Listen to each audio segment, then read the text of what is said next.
Hi everyone, welcome back to my next video. As you can see, we've got a teepee standing here behind us. This is a canvas teepee. It's expensive. I just shot a video describing why I bought teepees and where I think they fit into nomadic living. I think they could be one of the solutions for us. And I bought two teepees, a $500 nice nylon, and this $2,200 expensive cotton polyester. So first, in this video, we're just setting up the cotton polyester. And we watch the videos and they all claim, and they show someone doing it, setting up perfectly in 3 minutes or less, one person alone. Well, as you're gonna see in the video, it didn't work that way for us. We did get it finally set up, and I'm hoping this has to be easy for an older single person to set up. If it's not, I don't think it's viable. That's one of the reasons why we're not showing you the Kodiak canvas or the spring bar. They're hard for one person to set up. They're difficult. And if this isn't reasonably easy, then I don't know that it's viable either. That's part of the test. That's why I bought them to test. A group, it's nothing. After the first time, anyone, 2 or 3 people could easily set it up. 2 could easily set it up. But one alone, the first time was kind of hard. We'll see. So right now we're just going to show you the setting up. I'm going to hand it off to someone else, and that person, I have a man and a woman, one or the other, and we'll take each one of the tents and we'll take it and test it, and we'll have a long-term review of how it goes. The tent teepee comes with this handy dandy guide to help you find the place to put the center so that the stakes are square and even around it. And what you do is you put this string with a loop on it in the middle, and you put the stake through the loop, through the hole, and then you just put it down, pound it down. So this comes with it. You can see it has these lines, and it gives you a guide. The solid lines are for the 5, the 7, the 9, and we have a 7, so the solid line is for us. If you have the 15, you use the broken lines as well. It needs more stakes because it's so huge. But we're only going to follow the solid lines.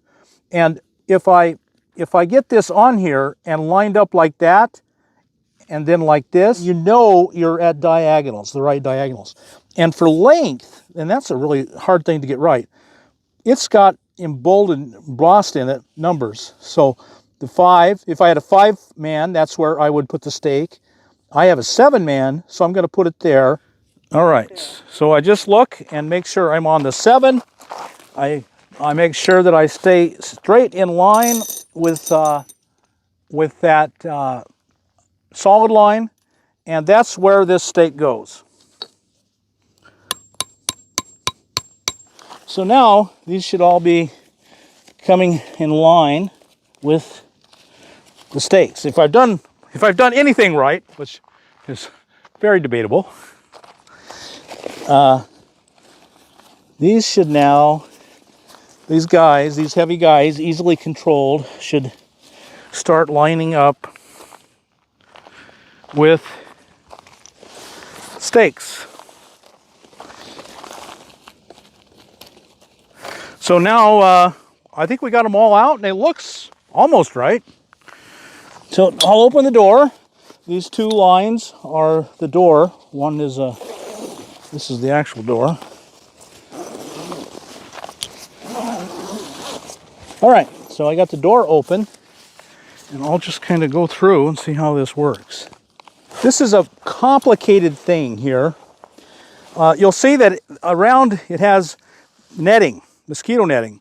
So you want this open for a smoke hole. This is the smoke hole. And so, but you want to be able to close it in the summer when there are mosquitoes around. And it had this, so that's how you're going to close it, with mosquito netting, keeping the mosquitoes out. And it's got this cap. You see, it's kind of a cap here that it goes in. And this is tough, and so it's not going to come directly onto any of the fabric. And this is the first cover on the smoke hole. It's big, and you control it by pulling on these. See, each one, the first cap, and then the second, much smaller cap. So that's the second, much smaller cap. So now we're on the inside. You can see I'm off in the corner, and I can stand up, and a taller guy would be about here. But right now I want to show you the, well, I'll show you this. So you see this long strap here of stuff, and it has these cords coming out of it, and they go up to the chimney cap. And you can see right now the chimney cap is all closed off. It's because it might be raining, and it's cold here overnight, and you might want it closed overnight when it's this cool. But if I pull on one of these, you can see it starts pulling open for ventilation. Or we could build a fire in here. We could actually build a rock ring and build a fire, a campfire, right inside, no wood stove. So actually the teepee started in Nordic countries, Scandinavia and all those places, and this one is modeled after them. But in the United States, we're familiar with teepees with the Dakota people of the plains, and that's what makes these work, is the ability to completely open the cap, and then you can build a fire. And you're literally safe to build a fire in here. They welcome you to do so. This is a great tent, and it is awfully expensive. But if you wanted to live in a tent for years, you have to spend this money for the quality. We're here with Jane, who is the recipient of this tent to try out. And Jane, welcome to the channel. Thank you, Bob. And how long have you been in it now? But it's been about 2.5 weeks, I think. And what do you think so far? So far, I love it. It's been able to really hold up to the weather here since I've been here in the Quartzsite area, and yeah, it keeps me warm, keeps me dry, no complaints. We, fortunately for the test, unfortunately for everyone else, we've had some pretty bad weather. We have. And how has it stood up under rain and wind? Yeah, so about a week and a half ago, we had 24-mile-an-hour winds, and it was hitting the tent really hard. And the stakes are not easy to put in. They're about this long, so you really have to work at getting them into the ground, but not a single one pulled up even a little bit. Some of the guy lines became loose, but they didn't compromise the stakes at all, and I was able to tighten those up. And yeah, so it held up really well. I closed the vents on top during the rain, and there was no leaking anywhere. Even the lower vents on the bottom that are open during the rain, no water seeped in at all. So it was completely waterproof? Completely. No issues with rain inside? Nope, and no condensation on the inside walls either. Which had been a worry with condensation, but you'd say no issues with condensation? None. Good. None. Even during the rain, and it was 100% humidity then, of course. Yes, it was. Yeah. So that's very, very good.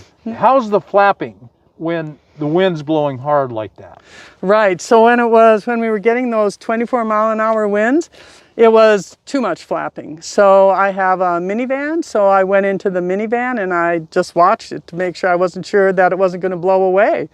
But it didn't. It held firm the whole time, but it was too loud to be able to be inside.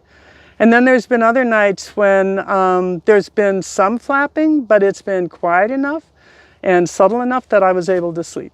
And how about setting it up? I mean, it's a big, heavy, awkward tent.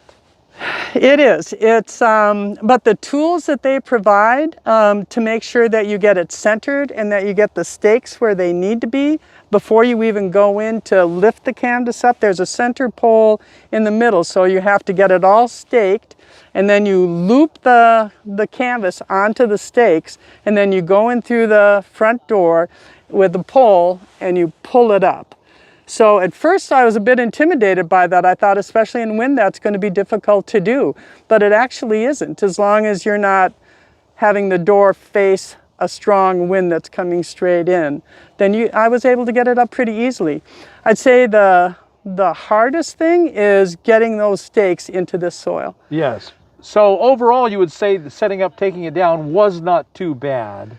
No, just time consuming, not difficult, but you just need to make the time for it.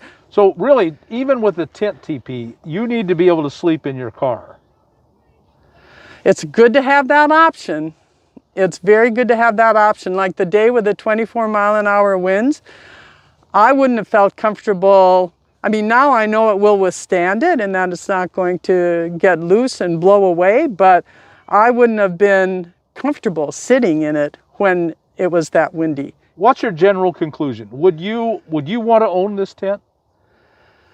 I think I could have, yes, I think I would want to own it. I mean, I'd like to experiment more with the wind and the variations and how you can really manage the flapping.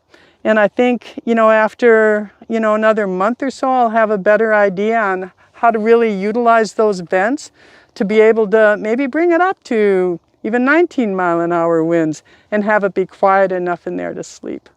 It's not an issue during the day, you know, it's just trying to fall asleep with the flapping. Right. So I think you were saying that if you move a lot, this may not be ideal?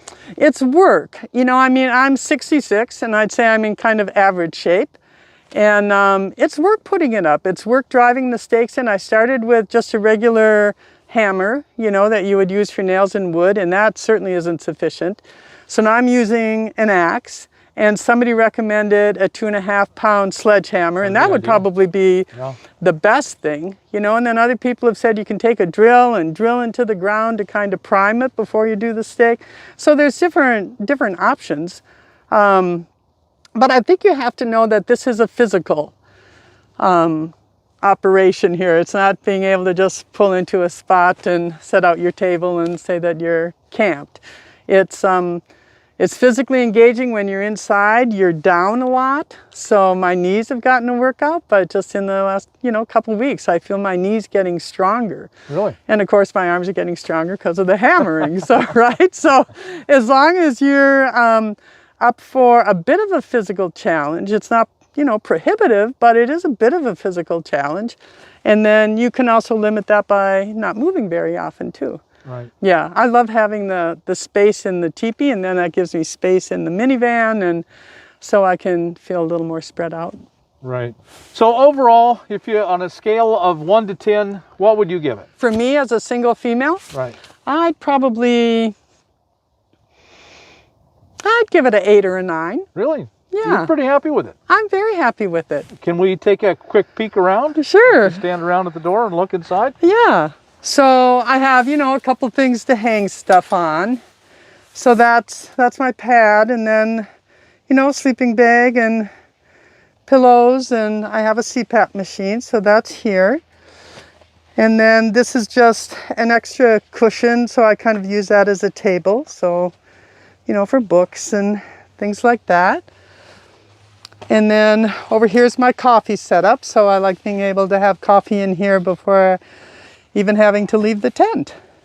And it seems quite warm in here. Does it get warm during the day? It has not gotten, it's just I don't have it vented very well right now, so I could cool it off pretty quickly. Right. That's the one thing I noticed was the really great venting. Yes. Lots of options for venting too.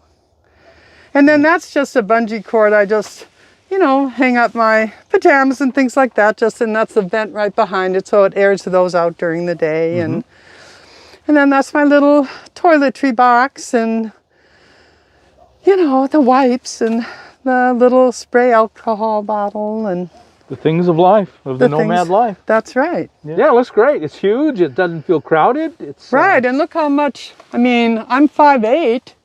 Maybe we'll see how it goes a test of time, see how it is in a couple months like we talked about, and see if anything has changed. But right now, I'd say it's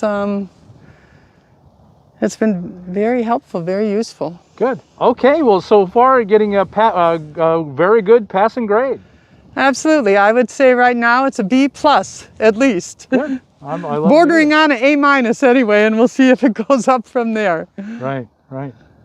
And we'll check back in a month or two as the winter closes out and get a longer term review. Sounds great. Thank you so much, Jane, for testing it and being so thorough. Well, thank you, Bob, for giving me the opportunity. Great. So folks, I hope you got something out of this video. See if a tent teepee might be for you. If you like this video, like us on YouTube, subscribe to the channel, hit that thumbs up button, and we'll talk to you later. Bye now.